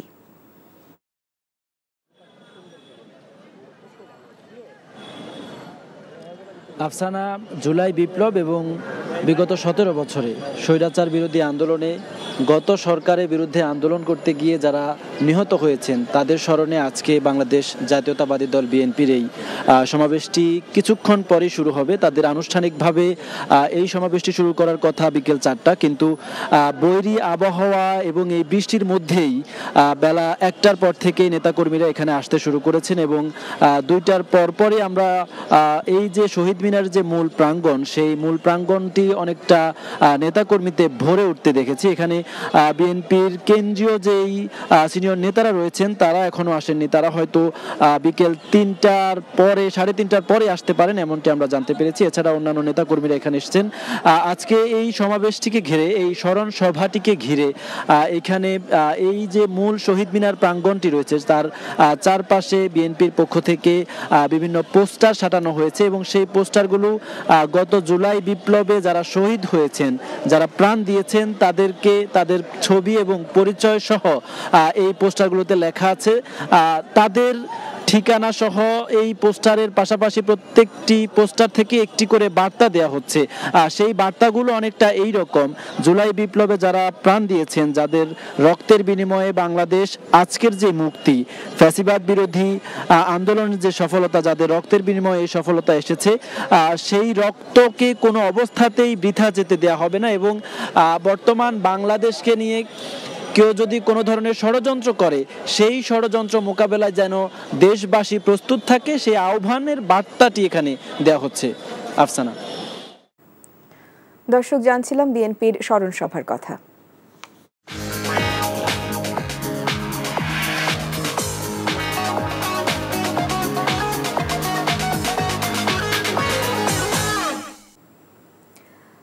নগদ নিবেদিত অর্থনীতির খবর। সাভারের আশুলিয়ায় অনির্দিষ্টকালের জন্য বন্ধ থাকা কারখানাগুলো আজ খুলছে। সকালে বৃষ্টির মধ্যেই বিভিন্ন কারখানায় কাজে যোগ দিয়েছেন শ্রমিকরা। গতকাল কারখানার মালিক, বিজিএমইএ ও স্থানীয় রাজনৈতিক নেতাদের সাথে বৈঠকে এ সিদ্ধান্ত নেওয়া হয়। বাংলাদেশ পোশাক প্রস্তুতকারক ও রপ্তানিকারক সমিতি বিজিএমইএ সভাপতি খন্দকার রফিকুল ইসলাম নিজ নিজ কারখানায় কাজে যোগদানের জন্য শ্রমিকদের প্রতি আহ্বান জানিয়েছেন। বৃহস্পতিবার আশুলিয়ায় অনির্দিষ্টকালের জন্য বন্ধ ঘোষণা করা হয়েছিল 86টি কারখানা। শনিবার শিল্পাঞ্চল ঘুরে দেখা গেছে ঘোষণা সত্ত্বেও 49টি কারখানা এখনো খোলেনি। এদিকে নওগাঁয় ছাত্র জনতার অভ্যুত্থানে শহীদ পরিবারের সাথে সাক্ষাৎ এবং দুর্নীতি, চাঁদাবাজি ও সন্ত্রাসের বিরুদ্ধে মতবিনিময় সভা করেছে ছাত্র আন্দোলনের সমন্বয়করা। দুপুরে নওগাঁ সদর উপজেলা পরিষদ অডিটোরিয়ামে মতবিনিময় সভায় সমন্বয়ক মাহিন সরকার বলেন, শেখ হাসিনা সরকারের পতন হয়েছে, এখন ছাত্র জনতার ঐক্য ধরে রাখতে হবে, কোনোভাবে ঐক্য নষ্ট করা যাবে না। নিহত ও আহত পরিবারের সদস্যদের মধ্য থেকে কর্মসংস্থানের দাবিও জানান তিনি। এদিকে ঠাকুরগাঁওয়ে ছাত্র আন্দোলনে আহতদের সাথে মতবিনিময় করেন বৈষম্য বিরোধী ছাত্র আন্দোলন রংপুর বিভাগের একটি প্রতিনিধি দল। সকালে জেলা মুক্তিযোদ্ধা কমপ্লেক্সে এই সভা অনুষ্ঠিত হয়। বৈষম্য বিরোধী ছাত্র জনতার আন্দোলনে অংশ নিয়ে আওয়ামী লীগ কর্মীদের হামলায় 2 হাত হারানো মামুনের পাশে দাঁড়িয়েছেন আতিকুল ইসলাম জিয়া নামের এক ব্যক্তি। টিনশেডের বাড়ি সংস্কারের জন্য 2টি এনজিও থেকে উত্তোলন করা 60,000 টাকা পরিশোধ করে দিয়েছেন তিনি। 2 হাত হারানো মামুনের অসহায়ত্ব নিয়ে এনটিভিতে একটি প্রতিবেদন প্রচারিত হবার পর সাহায্যের হাত বাড়ান জিয়া। গত 19 জুলাই বৈষম্য বিরোধী ছাত্র জনতার আন্দোলনে অংশ নেন মামুন। ঢাকা সিলেট মহাসড়কে তাকে কুপিয়ে মৃত ভেবে চলে যায় আওয়ামী লীগ নেতাকর্মীরা। পরে তার ডান হাত কেটে ফেলতে হয়, অন্য হাত অকেজো হয়ে পড়ে। বৈষম্য বিরোধী আন্দোলন চলাকালে রংপুরে কিভাবে পুলিশের গুলিতে আবু সাইদ এবং ঢাকায় পানি খাওয়াতে গিয়ে মুগ্ধ নিহত হয়েছে সে চিত্রই অভিনয় আকারে তুলে ধরেছেন দিনাজপুরের কোমলমতি শিশুরা। সকালে দিনাজপুরের শিশু একাডেমিতে পুরস্কার বিতরণী অনুষ্ঠানে কোমলমতি শিশুরা বৈষম্য বিরোধী আন্দোলনের সেই লোমহর্ষক চিত্র অভিনয় করে দর্শকদের কাছে তুলে ধরেন। শিশুদের এমন অভিনয় দেখে আমন্ত্রিত অতিথি এবং অভিভাবকেরা আপ্লুত হন। শিশুরা বলছে, ভাষা আন্দোলন, স্বাধীনতা আন্দোলন তারা দেখেনি, তবে 2024 সালের আন্দোলন দেখেছে।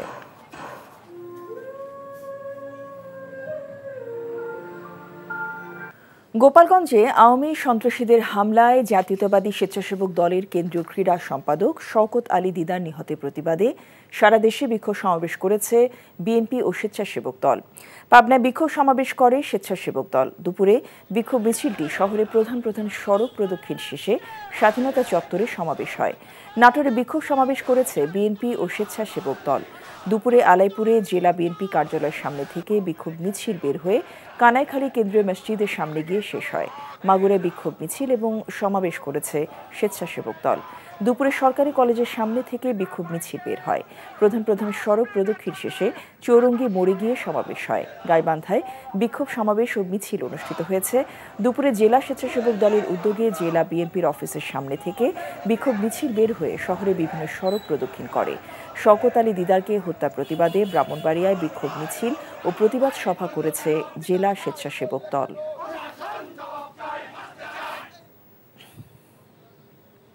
এদিকে গোপালগঞ্জে আওয়ামী সন্ত্রাসীদের হামলায় কেন্দ্রীয় স্বেচ্ছাসেবক দলের ক্রীড়া সম্পাদক শওকত হোসেন দিদার নিহতের ঘটনায় এখনও মামলা হয়নি। সকাল থেকেই বিএনপি ও সহযোগী সংগঠনের নেতাকর্মীরা গোপালগঞ্জ জেনারেল হাসপাতাল মর্গের সামনে জড়ো হয়। নিহতের স্বজনরাও গোপালগঞ্জে পৌঁছান। পরে দুপুরে লাশ পরিবারের কাছে হস্তান্তর করা হয়। শুক্রবার বিকেলে গোপালগঞ্জের বেদগ্রামে পথসভা করে টুঙ্গিপাড়ার জনসভায় যোগ দিতে যাচ্ছিলেন বিএনপির জাতীয় নির্বাহী কমিটির সহ সাংগঠনিক সম্পাদক সেলিমুজ্জামান সেলিম এবং কেন্দ্রীয় স্বেচ্ছাসেবক দলের সভাপতি এস.এম. জিলানি। ঘোনাপাড়া এলাকায় তাদের গাড়িবহর পৌঁছলে আওয়ামী লীগ ও সহযোগী সংগঠনের নেতাকর্মী তাদের গাড়ি থামিয়ে সশস্ত্র হামলা চালায়। এ সময় বেধড়ক পিটিয়ে ও কুপিয়ে আহত করে কেন্দ্রীয় দিদার সহ বিএনপির অন্তত ৩৫ জন নেতাকর্মীকে। হাসপাতালে মারা যান দিদার। দীর্ঘ ৮ বছর পর নিজ জন্মভূমি পাবনায় পা রাখলেন জামাত নেতা মাওলানা মতিউর রহমান নিজামীর ছেলে ব্যারিস্টার নাজিবুর রহমান মোমেন। প্রথমে তিনি সাঁথিয়া উপজেলার মনমথপুরে বাবা মাওলানা মতিউর রহমান নিজামীর কবরস্থান জিয়ারত করেন। কবরস্থানের পাশে তিনি কিছুক্ষণ নীরবে দাঁড়িয়ে থাকেন। পরে সেখানে আয়োজিত দোয়া মাহফিল ও জনসভায় যোগ দেন ব্যারিস্টার নাজিবুর। বলেন, জামায়াতে ইসলামী প্রতিহিংসার রাজনীতিতে বিশ্বাস করে না, ন্যায় বিচারে বিশ্বাস করে। হত্যা নির্যাতনের দায়ে ফ্যাসিবাদ হাসিনা ও তার দোসরদের বিচারের কাঠগড়ায় দাঁড় করানো হবে বলেও মন্তব্য করেন তিনি।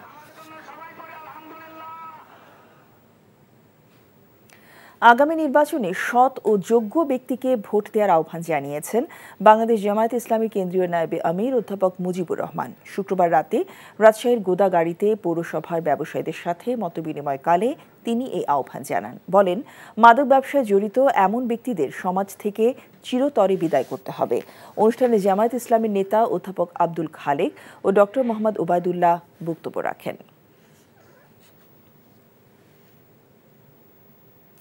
বাংলাদেশ খেলাফত মজলিসের মহাসচিব আল্লামা মামুনুল হক বলেছেন, এদেশের হাজার বছর ইতিহাসকে সামনে রেখে বাংলাদেশের সংবিধান তৈরি হওয়া উচিত।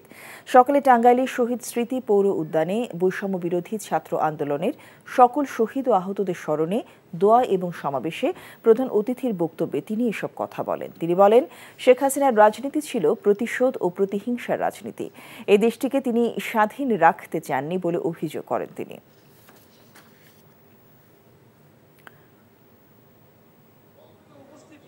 ফেনীর বন্যায় ক্ষতিগ্রস্ত কৃষকদের মাঝে আমনধানের চারা বিতরণ করেছেন বাংলাদেশ আনসার ও গ্রাম প্রতিরক্ষা বাহিনীর মহাপরিচালক মেজর জেনারেল আব্দুল মোতালেব সাজ্জাদ মামুন। সকালে বন্যায় ক্ষতিগ্রস্ত ফুলগাজী ও পরশুরাম উপজেলার কৃষকদের মাঝে এই চারা বিতরণ করেন তিনি। চারা সংগ্রহের সার্বিক ব্যবস্থাপনায় ছিলেন কুমিল্লা রেঞ্জ কমান্ডার আশিস কুমার ভট্টাচার্য। পরে মহাপরিচালক ফুলগাজী উপজেলা কমপ্লেক্সে 200 জন কৃষক এবং পরশুরাম পাইলট হাই স্কুল মাঠে আরও 200 জন কৃষকের মাঝে ধানের চারা বিতরণ করেন। পর্যায়ক্রমে আরও কৃষকদের পুনর্বাসনের আওতায় আনার পরিকল্পনার কথা জানান তিনি। BNP holds a rally at the central Shohid Minar in the capital to commemorate the sacrifice of the people who were killed and injured and those who faced false cases during the fascist regime led by autocratic ruler Sheikh Hasina. Senior BNP leaders, including its Secretary General Mirza Fakhrul Islam Alamgir, attended the program at the central Shohid Minar in the afternoon. The rally was held with the participation of the families of martyrs and the people who were injured and tortured during the democratic movement in the last 1.5 decades. Another rally will be held in front of the BNP central office in the Noyapolton area of the capital on Sunday afternoon to institutionalize democracy.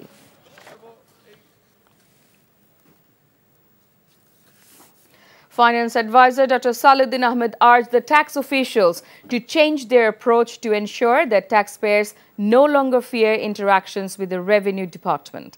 The government pushes forward with critical reforms in the banking and revenue sectors.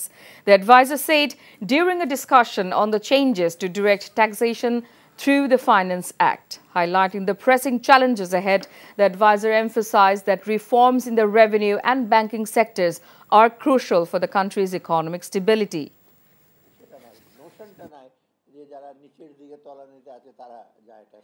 দিন দিন ঋণের বোঝা বাড়ছে।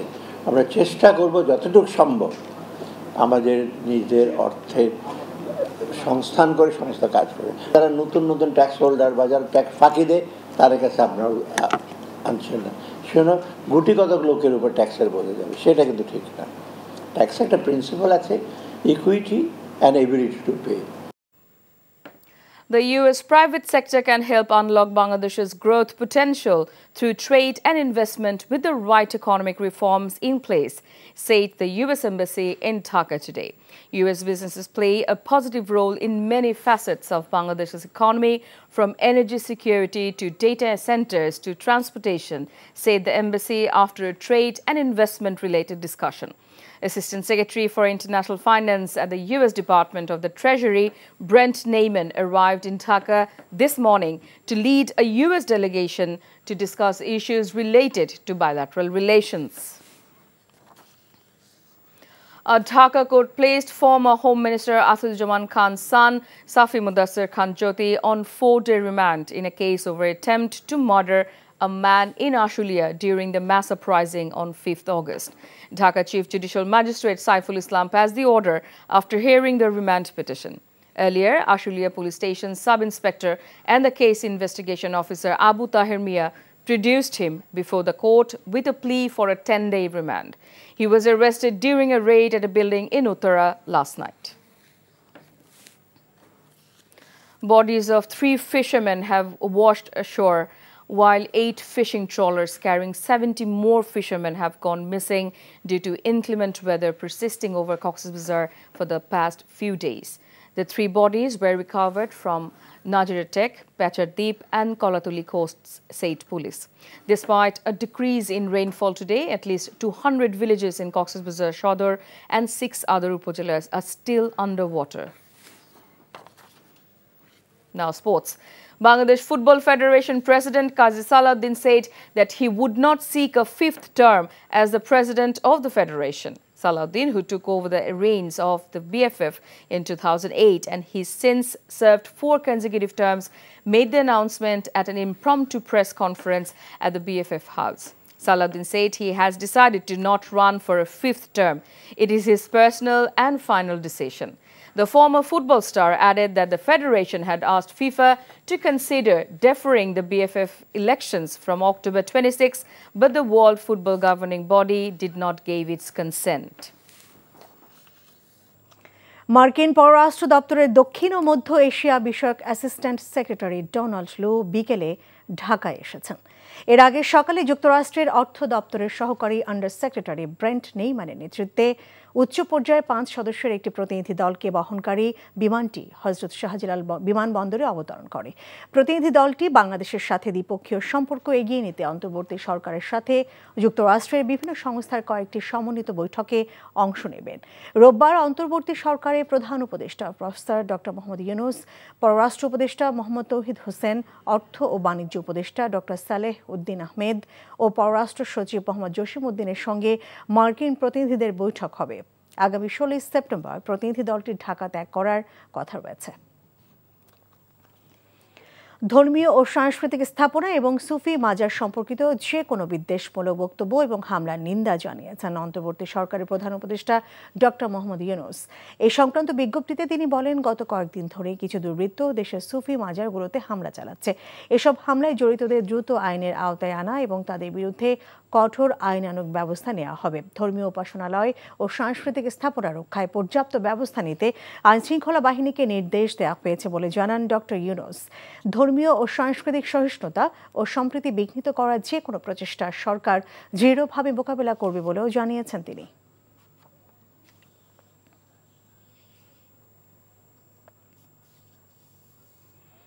দেশের বিরুদ্ধে মাকড়সা জালের মতো ষড়যন্ত্র হচ্ছে অভিযোগ করে বিএনপির মহাসচিব মির্জা ফখরুল ইসলাম আলমগীর বলেছেন, সবাইকে ঐক্যবদ্ধ থেকে সব ষড়যন্ত্র প্রতিহত করতে হবে। বিকেলে জাতীয় শহীদ মিনারে বিএনপি আয়োজিত গণতন্ত্র প্রতিষ্ঠার আন্দোলনে শহীদদের স্মরণ সভায় তিনি এ কথা বলেন। অনুষ্ঠানে উপস্থিত শহীদ পরিবারের সদস্যরা হত্যাকাণ্ডের দ্রুত বিচার দাবি করেন। রিপোর্টে আরও জানাচ্ছেন নূর হোসেন। বৈরী আবহাওয়া ও বৃষ্টি উপেক্ষা করেই জুলাই বিপ্লব ও গণতন্ত্র প্রতিষ্ঠার আন্দোলনে জীবন দেয়া বীর শহীদদের স্মরণে বিএনপি আয়োজিত স্মরণ সভায় যোগ দেয় সাধারণ মানুষ। নেতাকর্মীদের উপস্থিতিতে স্মরণ সভা রূপ নেয় সমাবেশে। সভায় প্রধান অতিথির বক্তব্যে বিএনপি মহাসচিব বলেন, দেশ ও জাতির স্বার্থে যে কোনো মূল্যে জাতীয় ঐক্য ধরে রাখতে হবে। প্রয়োজনীয় সংস্কার শেষে অন্তর্বর্তীকালীন সরকার সুষ্ঠু নির্বাচন আয়োজন করবে বলেও আশা করেন মির্জা ফখরুল।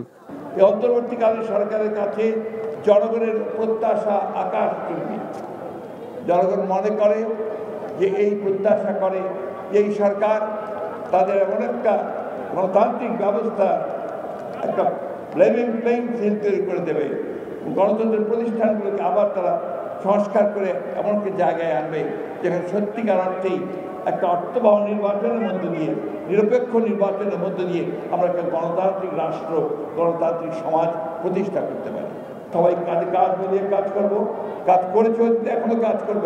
তবে আমাদের একটাই শুধুমাত্র সতর্ক থাকতে হবে, চক্রান্তের মধ্য দিয়ে আমাদেরকে কেউ যেন আপনার বিপথে নিয়ে যেতে না পারে, আমাদের কোনো মতেই সেই লক্ষ্য পথ না হারায়। অনুষ্ঠানে শহীদ পরিবারের সদস্যরা অশ্রুভেজা কণ্ঠে দ্রুত হত্যাকারীদের বিচারের দাবি জানান।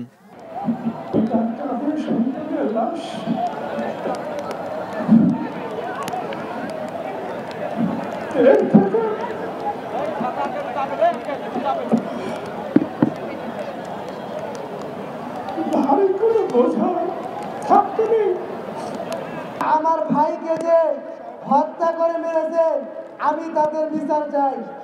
আমার ভাইয়ের বিচার আমি এ বাংলার জমিনে দাঁড়িয়ে দেখতে পারি।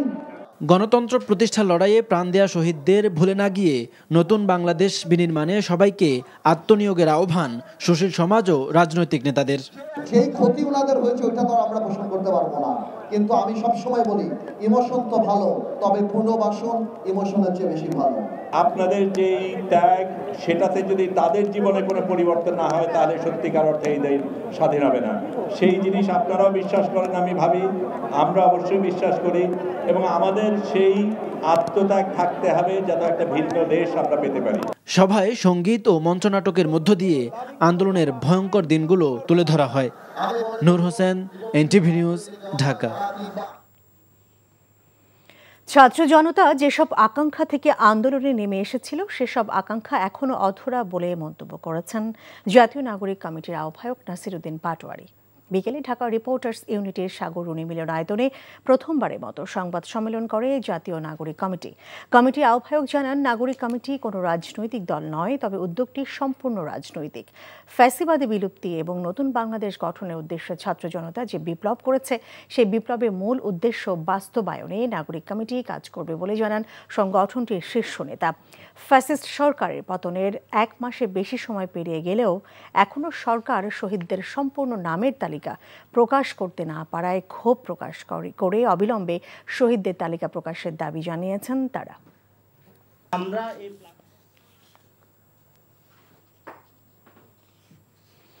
আগামীকাল থেকে সব তৈরি পোশাক কারখানা খোলা থাকবে বলে জানিয়েছেন শ্রম ও কর্মসংস্থান উপদেষ্টা আসিফ মাহমুদ।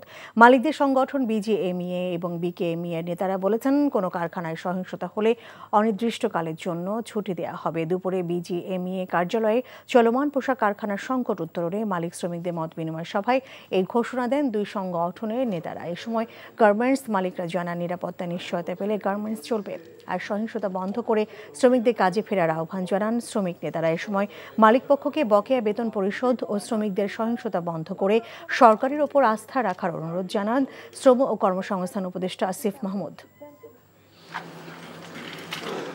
কোনো মহল চেষ্টা করে সেটাও আমরা পরিস্থিতি তৈরি না করতে পারি। আমাদের শুধু আশুলিয়াতে কালকে আমরা সবাই খুলবো, যদি কোনো কারণে কোনো ফ্যাক্টরি বন্ধ রাখে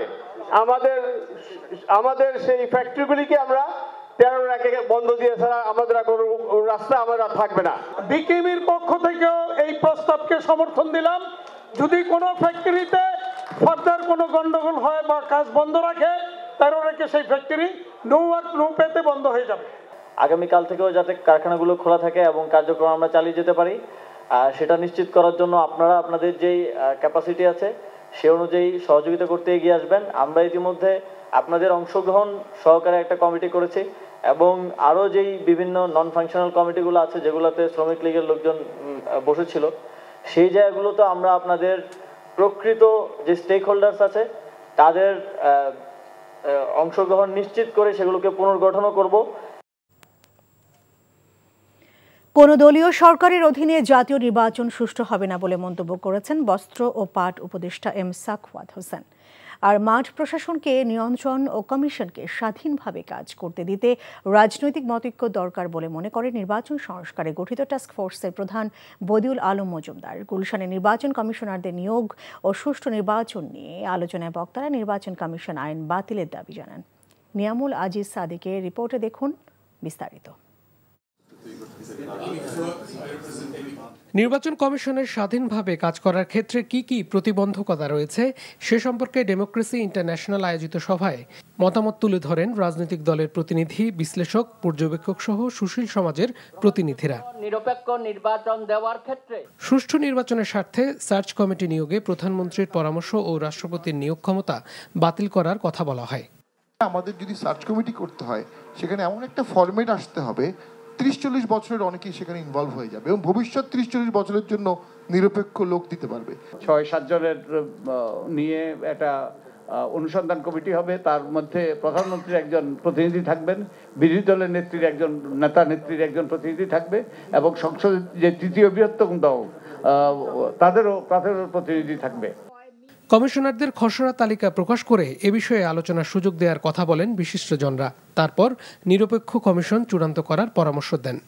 প্রাথমিকভাবে সবার কাছে নাম যাবে এবং কেন তাকে প্রপোজ করতেছে, তার যোগ্যতাটা কি, সেটা মাস্ট বি তারা লিখবে। কোন দল কাদেরকে নাম দিচ্ছে সেই নামগুলো পাবলিক করা হোক, সেগুলোর উপরে এই ধরনের গোল টেবিল আলোচনার আয়োজন করা হোক। আইনে থাকলেও মাঠ প্রশাসনের নিয়ন্ত্রণ এখনও সরাসরি কমিশনের হাতে নেই। পাশাপাশি বাজেট প্রণয়নের ক্ষমতাও কমিশনের হাতে দেওয়ার কথা বলেন কেউ কেউ। ডিসিউ টিওনোর কিন্তু কিছু করার থাকে না।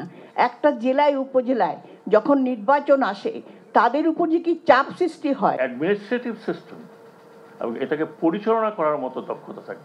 অফকোর্স নিউট্রালিটির তো প্রশ্নই আসে না। Somebody has to be seen neutral and has to act as neutral. Niamul Aziz Sadiq, NTV news, Dhaka. রাজধানীর আশুলিয়া থানায় হত্যা চেষ্টা মামলায় সাবেক স্বরাষ্ট্রমন্ত্রী আসাদুজ্জামান খান কামালের ছেলে সাফি মোদাস্তের খান জ্যোতিকে 4 দিনের রিমান্ড নেওয়ার আদেশ দিয়েছেন আদালত। বিকেলে Dhaka chief judicial magistrate Saiful ইসলামের আদালত এই আদেশ দেন। রিমান্ড শুনানিতে অংশ নিয়ে আসামি পক্ষের আইনজীবীরা দাবি করেন, শুধুমাত্র রাজনৈতিক কারণে হয়রানি করতেই জ্যোতিকে রিমান্ডে নেওয়া হয়েছে। অপরদিকে রাষ্ট্রপক্ষের আইনজীবী বলছেন, মামলার রহস্য উদ্ঘাটন ও নেপথ্যের মদতদাতাদের চিহ্নিত করতেই আসামিকে জিজ্ঞাসাবাদের জন্য রিমান্ড মঞ্জুর করেন আদালত। গত 11 সেপ্টেম্বর হত্যা চেষ্টার অভিযোগে ভুক্তভোগী মোহাম্মদ রবিউল সানি বাদী হয়ে আশুলিয়া থানায় এ মামলা করেন। মামলায় 4 নম্বর আসামি জ্যোতি। এর আগে শুক্রবার রাতে রাজধানীর উত্তরা থেকে তাকে গ্রেফতার করে ঢাকা জেলা পুলিশ। উত্তর পশ্চিম দিকে অগ্রসর হয়ে গভীর স্থল নিম্নচাপ যশোর ও তৎসংলগ্ন এলাকায় অবস্থান করছে। এর প্রভাবে সারা দেশে আগামীকাল পর্যন্ত মাঝারি থেকে ভারী বৃষ্টিপাত অব্যাহত থাকবে বলে জানিয়েছে আবহাওয়া অফিস। এদিকে পানি বৃদ্ধির কারণে কাপ্তাই বাঁধের 16টি গেট 6 ইঞ্চি করে খুলে দেওয়া হয়েছে। দেশের প্রতিটি সমুদ্র বন্দরকে 3 নম্বর এবং নদী বন্দর সমূহকে 2 নম্বর সতর্ক সংকেত দেখিয়ে যেতে বলা হয়েছে। টানা বর্ষণ ও পাহাড়ি ঢলে কক্সবাজারে বন্যা দেখা দিয়েছে। এতে জেলার সদর, রামু, উখিয়া, চকরিয়া সহ বিভিন্ন উপজেলায় অর্ধশত গ্রামের নিম্নাঞ্চল প্লাবিত হয়। সারাদিন বৃষ্টিপাত না হওয়ায় বানের পানি ধীরে ধীরে নেমে যাচ্ছে। অনেক স্থানে স্বাভাবিক হচ্ছে যান চলাচল। এদিকে ট্রলার ডুবির ঘটনায় 2 দিনে 5 জেলের মরদেহ উদ্ধার করা হয়েছে। কাপ্তাই হ্রদের পানি বৃদ্ধি অব্যাহত থাকায় এবং বিপদ সীমায় পৌঁছায় কাপ্তাই বাঁধের 16টি জল কপাট আবারও 6 ইঞ্চি করে খুলে দেওয়া হয়েছে। সন্ধ্যায় এগুলো খুলে দেওয়া হয়। বৈরী আবহাওয়ার কারণে বঙ্গোপসাগরে ঝড়ের কবলে পড়ে নোয়াখালীর হাতিয়ায় 7টি মাছ ধরা ট্রলার ডুবে গেছে। ট্রলারগুলো থেকে 30 জনকে জীবিত উদ্ধার করা হয়েছে।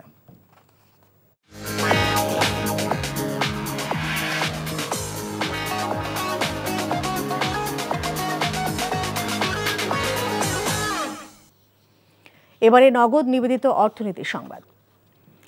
দেশের ব্যাংক ও রাজস্ব খাতকে ঠিক করা অন্তর্বর্তীকালীন সরকারের জন্য প্রধান চ্যালেঞ্জ বলে জানালেন অর্থ উপদেষ্টা ডক্টর সালেহ উদ্দিন আহমেদ।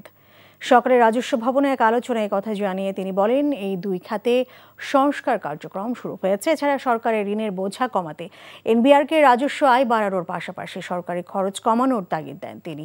এ সময় এনবিআর চেয়ারম্যান জানান, করদাতাদের উপর জুলুম করে কর আদায় করতে চায় না এনবিআর।